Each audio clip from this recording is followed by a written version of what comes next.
Halo pemirsa sekalian, kami kelompok 2 hadir pertama kalinya bersama kalian dalam acara Sejarah News. Bersama saya Alam Akbar Al-Fatah dan rekan-rekan saya lainnya. Dengan berita utama hari ini yakni dukungan dan reaksi rakyat Indonesia terhadap proklamasi kemerdekaan. Berita pertama yakni reaksi langsung dan spontan dari Komite Van Akti atau Komite Aksi. Komite Aksi merupakan utusan Laskar Perjuangan yang terdiri dari Angkatan Pemuda Indonesia atau API, Barisan Rakyat Indonesia atau BARA, Barisan Buruh Indonesia atau BBI, dan lain-lain. Pada tanggal 2 September 1945, komite ini memberikan dukungan terhadap negara Republik Indonesia dengan mengeluarkan Manifesto Suara Rakyat nomor 1. Yang kedua yakni reaksi langsung dan spontan dari pemimpin keresidenan. Pada bulan September 1945, beberapa pemimpin keresiden di Jawa menyambut proklamasi kemerdekaan dengan menyatakan diri sebagai bagian dari pemerintahan Republik Indonesia dan mengancam akan melakukan tindakan keras terhadap segala tindakan yang menentang pemerintah Republik Indonesia. Pegawai-pegawai Jepang dirumahkan dan dilarang memasuki kantor-kantor mereka. Yang ketiga yakni reaksi langsung dan spontan dari Sri Sultan Hamengkubuwono IX. Di Yogyakarta, Sultan Hamengkubuwono IX menyatakan negeri Ngayogyakarta Hadiningrat yang bersifat kerajaan adalah daerah istimewa dalam wilayah negara Indonesia. Pernyataan ini dinyatakan pada tanggal 5 September 1945. Beberapa pernyataannya yakni pertama, negara Ngayogyakarta Hadiningrat yang bersifat kerajaan adalah daerah istimewa dari negara Republik Indonesia. Kedua, sebagai kepala daerah, Sri Sultan Hamengkubuwono IX memegang pemerintahan di wilayah Kesultanan Yogyakarta. Ketiga, Kesultanan Yogyakarta mempunyai hubungan langsung dengan pemerintah pusat Republik Indonesia. Dan Sultan Yogyakarta bertanggung jawab atas negeri Yogyakarta langsung kepada Presiden Republik Indonesia. Berita selanjutnya akan disampaikan langsung oleh Derita rekan saya. Silahkan Derita. Berita selanjutnya yaitu peristiwa lapangan Ikada di Jakarta. Rapat raksasa lapangan Ikada terjadi pada 19 September 1945 merupakan bentuk protes terhadap rencana Jepang yang akan menyerahkan kekuasaan ke sekutu pada tanggal 10 September 1945. Di lapangan Ikada, Ikatan Atletik Jakarta, pada tanggal 19 September 1945 dilaksanakan rapat umum yang dipelopori Komite Aksi Menteng 31. Tujuan diadakannya rapat. Pertama, para pemimpin Republik Indonesia dapat berbicara di hadapan rakyat sehingga semangat kemerdekaan tetap bertahan di tangan rakyat. Kedua, menunjukkan kepada dunia bahwa bangsa Indonesia dapat meraih kemerdekaan karena perjuangannya, bukan hasil pemberian Jepang. Inti pidato Presiden Soekarno. Pertama, sekali lagi menegaskan bahwa bangsa Indonesia telah memproklamasikan kemerdekaannya serta bertekad mempertahankannya. Kedua, meminta dukungan dan kepercayaan rakyat terhadap pemerintah Republik Indonesia.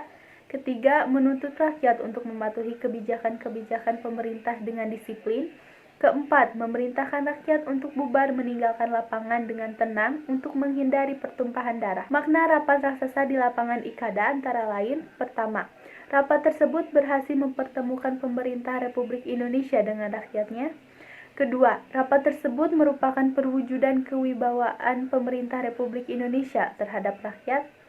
Ketiga, menanamkan kepercayaan diri bahwa rakyat Indonesia mampu mengubah nasib dengan kekuatan sendiri. Dan yang keempat, rakyat mendukung pemerintahan yang baru terbentuk. Buktinya, setiap instruksi pimpinan mereka laksanakan.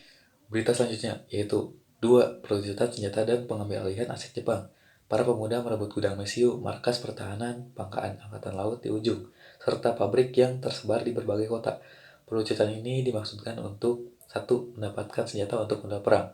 2. Mencegah senjata Jepang agar tidak jatuh ke sekutu. 3. Mencegah agar senjata Jepang tidak digunakan untuk membunuh rakyat. 1. Surabaya. Pada tanggal 19 September 1945 terjadi insiden di Hotel Yamato, Surabaya. Insiden ini dilatar-belakangi oleh orang Belanda bekas tawanan Jepang yang menduduki Hotel Yamato dan mengibarkan bendera Belanda di puncak hotel. Tindakan ini dibantu oleh tentara sekutu. Presiden Sudirman meminta mereka untuk menurunkannya, namun ditolak. Akhirnya ada pemuda yang geram menyerbu ke hotel tersebut. 2 orang pemuda berhasil naik ke puncak dan menurunkan bendera Belanda, merobek warna biru dan menaikkannya kembali. Pada tanggal 1 Oktober, rakyat merebut markas Kempetai, polisi rahasia. 2. Yogyakarta. Perebutan kekuasaan serentak terjadi pada 26 September 1945, diawali dengan pemogokan pegawai pemerintah yang dikuasai Jepang. Mereka memaksa Jepang untuk menyerahkan semua kantor tersebut ke pemerintahan RI. Sementara itu, para pemuda Badan Keamanan Rakyat atau BKR berusaha melucuti senjata daripada tentara Jepang dengan menyerbu tangsi Otsuka Butai di Kota Batu. Beberapa pemuda gugur dalam peristiwa ini, diantaranya A.M. Sangaji dan Faridan M. Noto. Berita selanjutnya yakni Banda Aceh. Pada tanggal 6 Oktober 1945, para pemuda dan tokoh masyarakat membantu Angkatan Pemuda Indonesia atau disebut dengan API pada tanggal 12 Oktober 1945. Pimpinan tentara Jepang memanggil pimpinan API. Pimpinan Jepang menyatakan bahwa keamanan masih jadi tanggung jawab Jepang sampai sekutu tiba. Maka organisasi tanpa izin harus dibubarkan, namun para tokoh dan pemuda menolak hal tersebut sehingga terjadilah bentrokan. Para pemuda mengambil alih kata pemerintahan Jepang melucuti senjatanya serta mengibarkan bendera merah putih. 4. Sumatera Selatan. Perebutan kekuasaan terjadi pada 8 Oktober 1945. Peristiwa berawal ketika Residen Sumatera Selatan, Dr. Raden Abdul Karim Ghani bersama seluruh pegawai pemerintahan melakukan upacara dengan mengibarkan bendera merah putih. Diumumkan juga bahwa seluruh keresidenan Palembang hanya tunduk pada pemerintahan Republik Indonesia. Perebutan kekuasaan di Palembang tidak dapat menimbulkan korban karena orang Jepang di wilayah ini bersifat menghindari pertumpahan darah. 5. Semarang. Pertempuran 5 hari Semarang berlangsung pada tanggal 14 sampai 20 Oktober 1945. Pertempuran ini berawal ketika pemuda membawa 400 orang tawanan Jepang dari pabrik gula Cempiring menuju penjara Bulu di Semarang.